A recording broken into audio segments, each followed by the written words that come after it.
Une entrée digne d'une rockstar.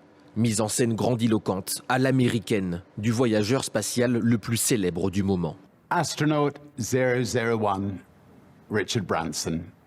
Le milliardaire anglais s'envolera dans l'espace ce dimanche depuis le Nouveau-Mexique, 9 jours avant Jeff Bezos, l'autre milliardaire engagé dans la course à l'espace.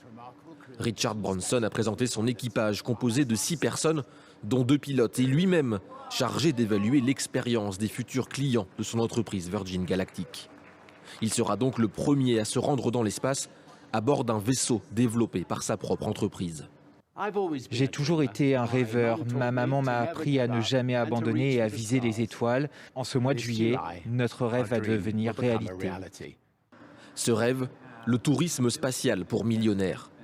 600 personnes ont déjà payé leur billet pour vivre cette expérience inédite. Prix du ticket, entre 200 000 et 250 000 $. Mais le milliardaire veut croire à une démocratisation du voyage dans l'espace pour tous dans le futur. Cela va nous prendre beaucoup de temps de réussir à construire assez de vaisseaux pour faire chuter les prix afin que les jeunes puissent aller dans l'espace.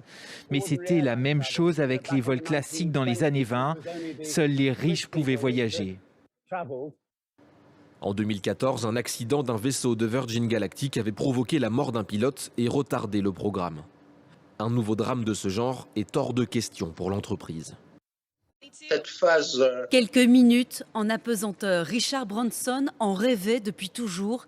Un rêve devenu réalité ce soir. Voler dans l'espace, c'est une expérience unique dans une vie.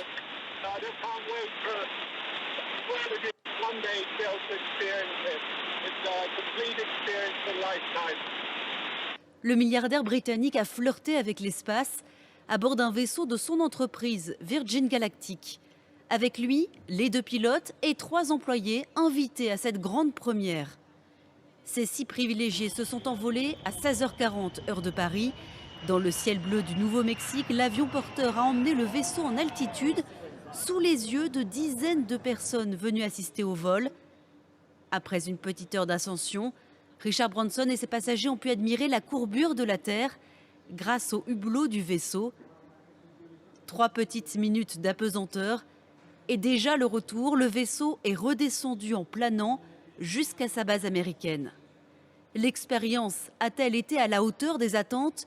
La vue sur la Terre était-elle aussi belle que dans les rêves? Pour Richard Branson, ce premier vol doit aussi servir à cela, évaluer l'expérience client, car il s'agit bien d'une entreprise commerciale. 600 personnes ont déjà réservé leur billet pour flirter, elles aussi, avec l'espace.